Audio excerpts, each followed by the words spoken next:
Oke, kembali lagi bersama saya Ricky Nelson di Ricky Nelson Coaching.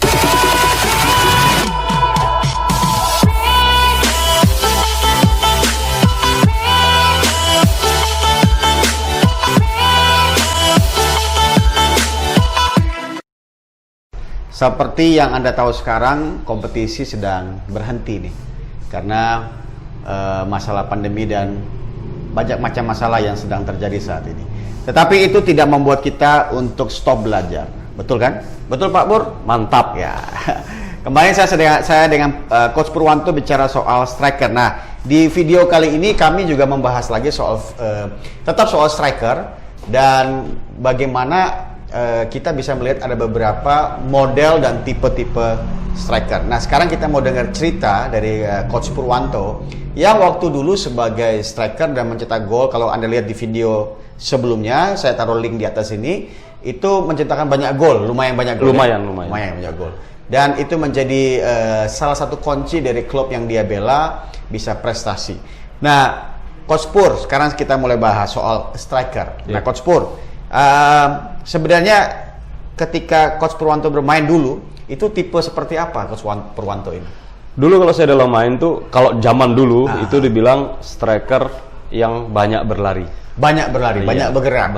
Bergerak, yang mengandalkan kecepatan. Oh, kecepatan. Mungkin kalau untuk sekarang mungkin bahasa Inggrisnya sedikit advance forward. Advance forward.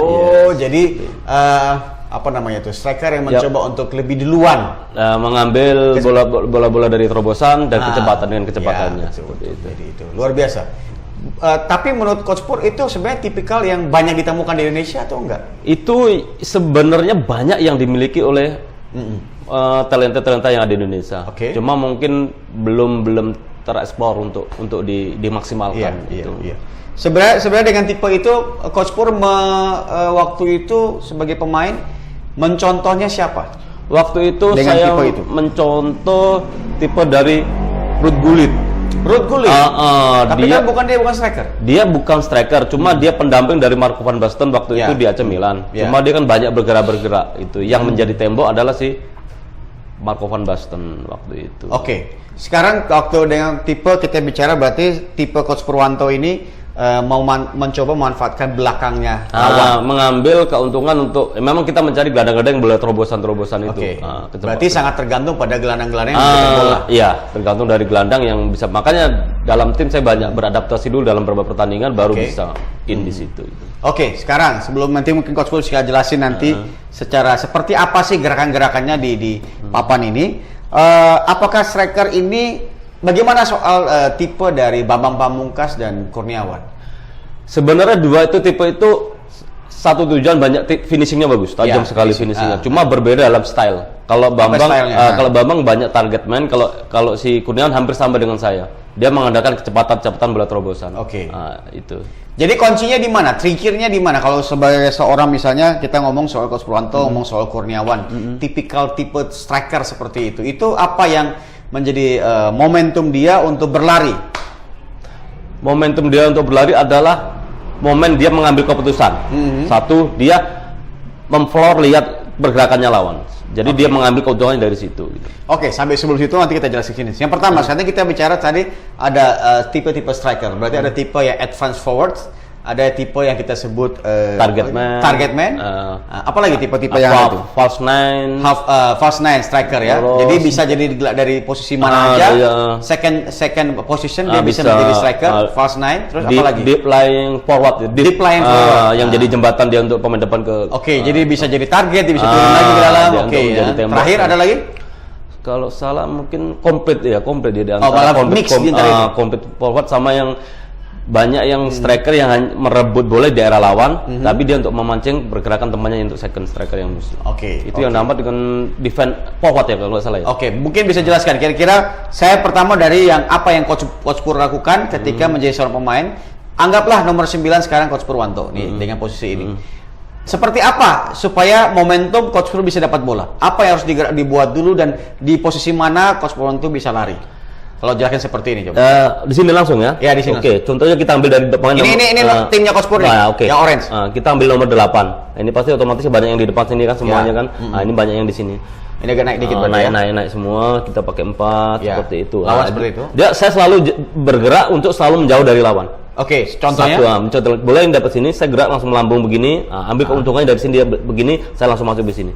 Oke, berarti gerakan-gerakan melambung itu yang gerak-gerak melambung, menjauh dari lawan, supaya gelandang melihat untuk sebagai trik atau momentum bahwa saya minta bolanya ke sini, kamu kasih ke sini gitu. Cuma waktu itu kita kan banyak pakai yang 2 striker. Ya, itu yang lebih mempermudah saya untuk di sini. Karena satu striker lagi di mana? Satu striker adalah dia bergerak untuk bisa datang untuk main back pass, dan saya bergerak seperti ini. Jadi caranya ini seorang striker yang seperti saya dulu duet sama Bambang, dia pakai targetman seperti ini. Berapa nama Bambang? Itu saya diambil di timnas 19 tahun. Terus itu di timnas 2 timnas 19 tahun, pelajar Asia, sama SEA Games. Mainnya formasi apa? 4-2? 3-5-2. Waktu Benatsum. Benatsum 3-5-2, waktu pelajar sama almarhum Pak Edi Santoso yang di Ragunan itu pakai 3-5-2. Banyak pakai 2 striker.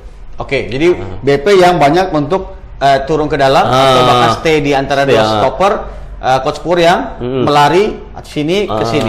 Cuma waktu itu sama Benatsum memang agak belajar sekali saya ilmu dari Coach Benatsum itu, dia mencari adalah dua striker yang berbeda. Yang tugasnya waktu itu kasih bola Pur, kasih bola daerah, bola terupas. Kalau Bambang kasih bola kaki untuk main back pass, atau Bambang untuk penempatan posisi bola lalong. Iya. Nah, apabila udah ke sini, lari ke sini, bola-bola bisa bola line long direct ke area, atau juga kombinasi dia bisa terupas. Misalnya dapat seperti ini. Nah, momentum apa berikutnya? Kalau misalnya ini sudah harus finishing pasti ya, sudah harus finishing. Nah, apa yang harus dipelajari striker sekarang supaya jadi Coach Pur menjelaskan ketika posisi banyak melambung ya, untuk mencari area di belakang seperti ini.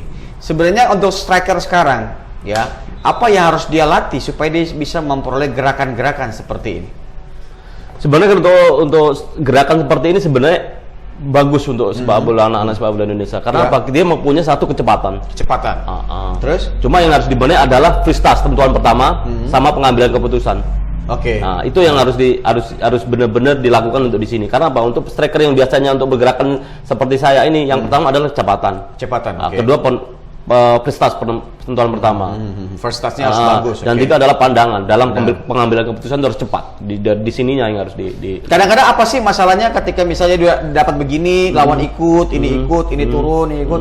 Keputusan apa yang sering anak-anak ini ambil atau striker kita sekarang ini yang sering ambil? Kebanyakan anak sekarang itu belum tenang. Belum ada ketenangan. Jadi seorang di sini harus punya ketenangan.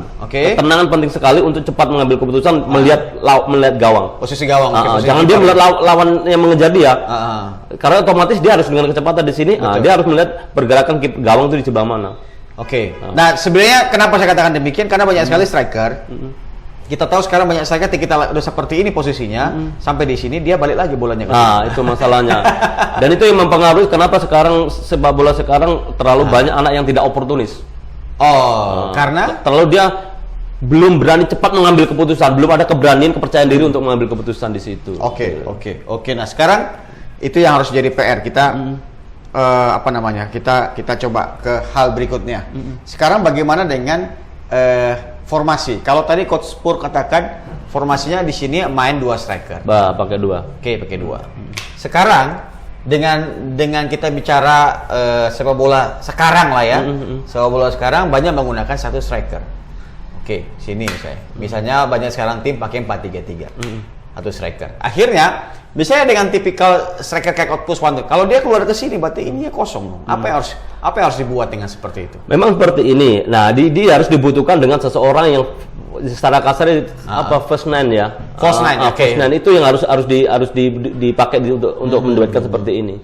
Jadi dia bisa saling mengisi di situ. Begitu. Jadi saling bisa mengisi. Nah, gerakannya ini untuk bisa dia meminta untuk mendapatkan bola, atau dia untuk meminta untuk menarik lawan untuk mengambil keuntungan temannya untuk second line untuk yang muncul.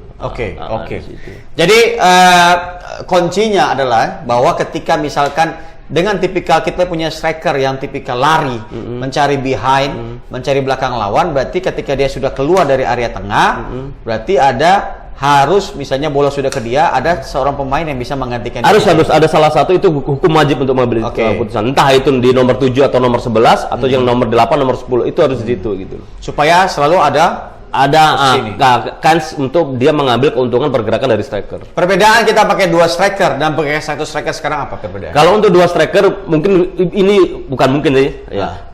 Ini yang bergerak ini udah pasti otomatis ada yang mengisi. Cuma kalau untuk 1 striker memang harus ada komunikasi, baik secara langsung atau tidak langsung, harus ada saling mengisi. Nah, kenapa sekarang kita pakai 4-3-3? Nah, itu yang harus mengisi antara 8, 7 atau 11 di situnya yang harus untuk mengisi di situ. Nah, sekarang pengaruh nggak sih waktu zaman dulu kita kompetisi itu dengan 2 striker, dengan sekarang seperti sepak bola Indonesia, jumlah gol pengaruh nggak? Sangat pengaruh sekali. Dulu golnya banyak sekali, karena ya banyak faktor sih di situ. Faktor di situ banyak. Satu, kedua adalah ya kemajuan sepak bola modern sekarang ini yang banyak yang mengandalkan analis, mengandalkan statistik ya. Kalau dulu kan hanya berpikir main dengan kelebihan skill pemain masing-masing. Dan akhirnya dengan banyak dua striker, chance buat kita menciptakan gol pasti harusnya lebih banyak dong. Seharusnya lebih banyak. Betul. Kalau zaman dulu, tapi sekarang pun bukan menjaminan juga sih sebenarnya. Karena apa? Sekarang banyaknya yang nggak harus pakai otak juga jadi di situ mainnya. Sekarang kalau tim saya 4-3-3, tipe seperti striker apa yang saya harus punya? Kalau untuk 4-3-3 tergantung. Tergantung. Kenapa saya bilang tergantung? Kita mau makin counter atau makin secara pakai game position. Berarti setiap pelatih kalau dia pakai formasi ini, striker yang dia butuh ini, sekarang banyak keluhan. Kita nggak punya striker, kita punya ini. Sekarang tadi coach Pul katakan banyak striker lari-lari. Sedangkan kita tidak banyak sekali sekarang kita tidak menemukan striker seperti Bambang Pamungkas. Ya. Penyebabnya apa kira-kira? Dikarenakan adalah banyaknya taktikal yang sekarang kebanyakan dia pakai formasi 4-3, kadang dia mengadakan counter. Terus kedua, dia banyak mengadakan false nine yang muncul-muncul. Dan yang ketiga adalah kebanyakan striker ini digunakan untuk menarik lawan. Karena sekarang banyak kan coach yang udah mengerti kelebihan, bisa menganalisa kelebihan kekurangannya pemain untuk dia diterapkan di sini. Artinya dengan kalau kita banyak orang mengeluh tidak punya striker seperti Bambang Pamungkas lagi, sebenarnya dengan striker yang kita punya saat ini masih tetap bisa dong harusnya. Seharusnya bisa dimaksimalkan. Karena itu harus seperti Bambang Pamungkas. Nggak harus seperti Bambang. Karena apa? Sekarang sepak bola sekarang itu nggak mengharapkan seorang targetman atau seorang apa. Karena apa? Seorang targetman. Kenapa sekarang di Liga 1 banyak yang striker asing? Karena kebanyakan orang yang striker asing yang banyak jadi target man. Kenapa saya bilang? Karena salah satu postur tubuh yang mempengaruhi di sini. Tinggi ya. Karena target man kebanyakan dia mengadakan pemain bola-bola heading. Jadi crossing heading. Crossing heading 1, 2 kekuatan badannya. Iya. Situ. Dan yang ketiga, sepak bola Indonesia banyak terpengaruh dari psikologis. Kenapa? Pengaruh. Pemain asing begini-begini. Nah, itu yang membuat kadang-kadang menjadi pengaruh dia kekurangannya untuk kepercayaan dirinya gitu loh. Betul. Oke, nah sekarang kita lihat terakhir di timnas striker, timnas U19 striker 2. Kita lihat di situ ada dia pakai 4-4-2, dengan pakai 2 striker ini. Di sini kalau tidak salah dia pakai nomor 9-nya si Brand Fatari yang aslinya adalah Brand Fatari yang aslinya adalah gelandang bertahan ataupun gelandang menyerang. Yang di sini Irfan Jauhari yang lebih banyak ya saya lihat ya 2 striker ini sering main. Yang artinya Irfan Jauhari yang basicnya adalah nomor 7. Artinya kalau kita ganti nomor kita seperti ini. Misalkan. Nah, Brave adalah asli nomor 8, Irfan adalah asli nomor 7. Nah, tetapi jadi striker.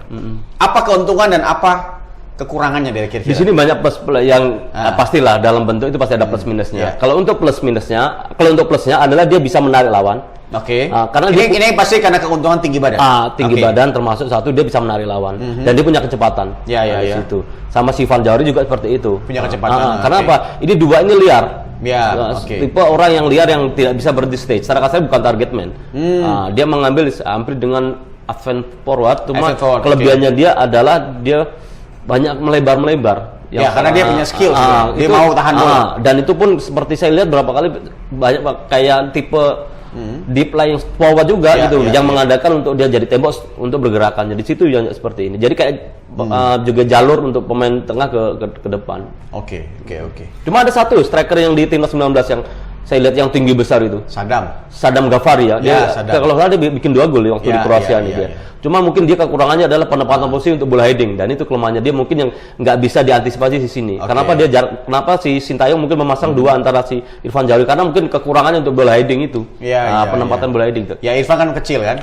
Kecil, dia punya kecepatan di situ. Mungkin dengan seperti itu dia bisa membongkar yang stopper tinggi kekuasaan di Eropa. Kan banyak gol juga sih 2 ini ya, kalau nggak salah seperti ya. Ini kan sekarang jadi polemik nih, banyak sekali bertanya kenapa nggak timnas nggak main 4-3-3 aja, kenapa sekarang STY atau Sintayong main 4-4-2. Oke, dengan tipikal 4-4-2 seperti ini. Nah, menurut Coach Pur, apa bedanya 4-3 dan 4-4-2? Kalau 4-3-3 sama 4-4-2 ya bentuk cara mainnya yang sangat berbeda. Kalau mungkin Sintayong dia menggunakan adalah untuk dia main ke winger, karena dia punya winger si Witan Sulaiman sama satu lagi saya lupa.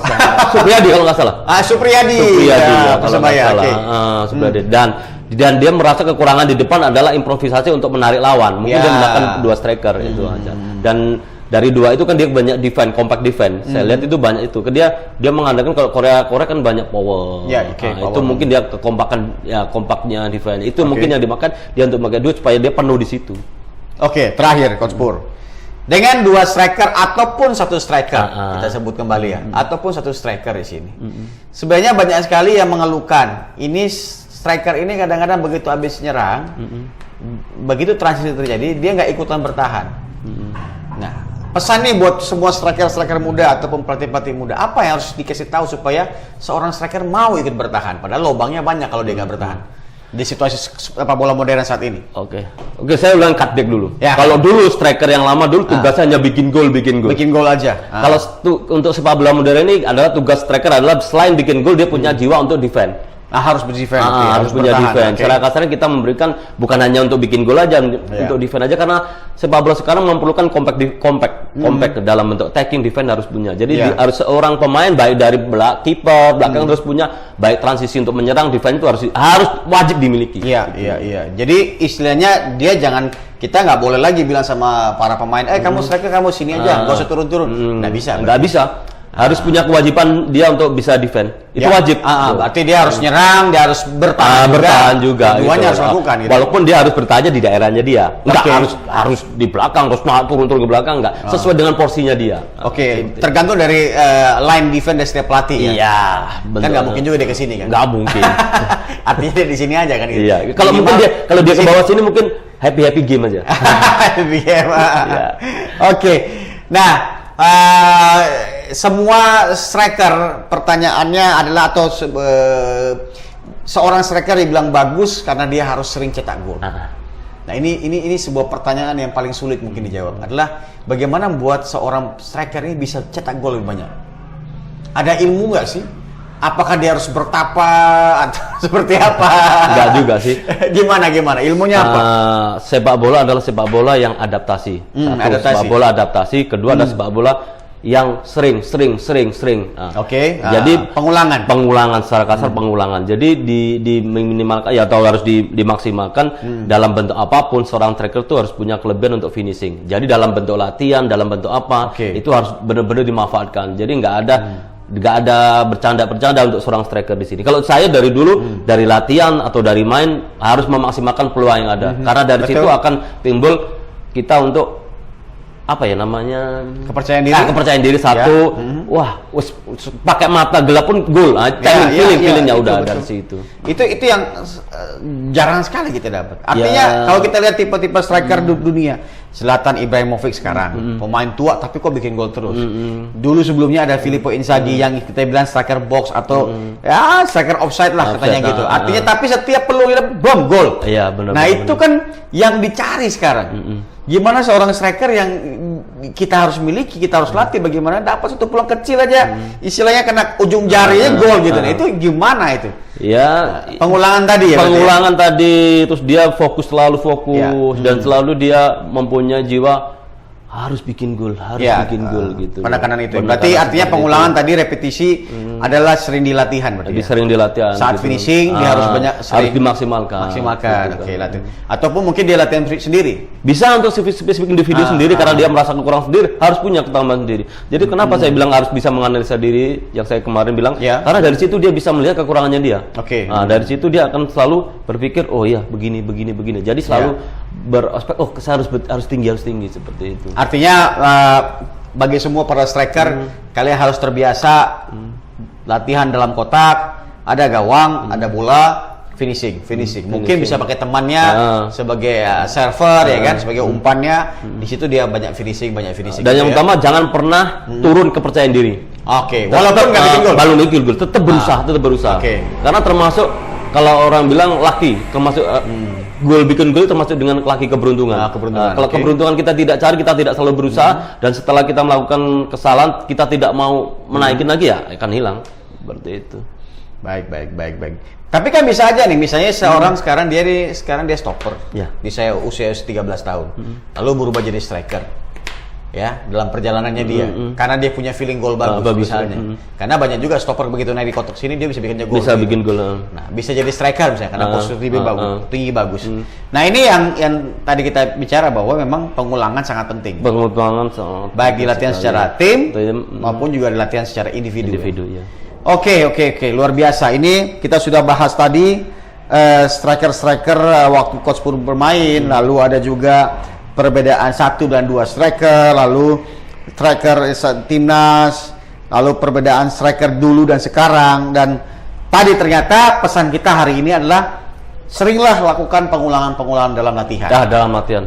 Untuk khusus seorang striker. Baik dalam gerakan-gerakan apa tadi? Gerakan untuk melambung. Ya. Oke. Seperti itu. Terus ini kayaknya butuh sekali komunikasi dengan para gelandang semua ini, bahwa ketika dia buat gerakan gini, ya mereka harus ngerti dia akan bikin harus ya, komunikasi sama harus ya. Komunikasi baik secara lisan, secara verbal atau secara harus ada di sini. Artinya gerakan ini tidak muncul begitu aja, pasti sering dilatihan. Harus itu datang. Betul ya, harus sering latihan. Gerakan melambung. Gitu. Lalu apa lagi gerakan-gerakan yang seperti yang sering dibuat selain melambung sini, lalu sering melambung atau sering dia gerak 2 kali kaget ya, atau gerak 2 check in check out. Check out kagetnya. Jadi bisa jadi sini bola di sini, terus dia rupanya di sini dia bergerak, rupanya ini nggak ada selah dia untuk melambung. Dia bisa datang sini atau begini, langsung begini bisa. Jadi mengambil short ya, jarak pendek. Atau bisa dia sejajar dengan stopper, dia bilang bergerak begini, dia mancing langsung bergerak seperti ini. Turun sedikit terus berlari. Berlari. Dengan tetap orientasinya bola area ya? Bola area selalu. Kalau bola ini biasa lemah di bola kaki. Di kakinya itu agak lemah. Tidak tembak. Cuma banyaknya di bola badan. Lari. Atau melambung. Kurniawan seperti itu dia. Datang lari. Lari seperti itu. Cuma hanya back pass aja. Back pass. Dia harus mengambil keuntungan dari kalau dia pakai 2 striker yang target man itu. Oke. Luar biasa. Jadi mudah-mudahan ini sedikit menginspirasi teman-teman sekalian tentang bagaimana melatih striker muda kita, karena ini menjadi sebuah problem kita di mana sepak bola kita kekurangan striker, dan sampai akhirnya Sintayong membuat posisi-posisi yang berbeda menjadi striker. Sebenarnya tidak ada masalah, itu fine, dan itu di sepak bola modern bagus-bagus saja. Bagus. Karena seorang pemain harus bisa main dengan beberapa posisi. Ya, nggak ada masalah. Hanya titipan kita ya untuk striker atau untuk para pelatih muda, ciptakanlah mulai dari sekarang gerakan-gerakan seperti ini. Latihlah mereka, jangan biarkan mereka latihan tanpa tujuan. Tanpa tahu dia kualitas anaknya. Ya, betul. Dan striker-striker ini harus kita bina terus. Sekarang kita berharap ke depan bahwa kita punya kembali striker-striker seperti Coach Purwanto zaman dulu, Bambang Pamungkas, Kurniawan Julianto, dan banyak striker, dan semoga kita berharap sekali tahun-tahun berikutnya para striker ini bisa bersaing dengan pemain asing. Itu penting. Harus punya. Ya, harus bisa. Karena kalau sepanjang striker ini walaupun ya penampilannya kurang bagus sampai bikin gol terus, bikin gol no problem. Maksudnya penampilan bukan mainnya, penampilan diri misalnya. Stylenya gitu ya. Stylenya mungkin ya kampung misalnya. Tapi bikin gol terus. Ya, bisa besar kontraknya nanti. Waduh, bisa juga. Apalagi banyak kontrak sekarang, pemain sekarang. Oke, jadi ini seri dari bagaimana kita membahas striker. Kebetulan Coach Purwanto sedang berada di Sabnani Football di Jakarta. Kita bahas bersama dan semoga ini bisa menginspirasi Anda semua. Terima kasih telah menyaksikan Ricky Nason Coaching. Sampai jumpa.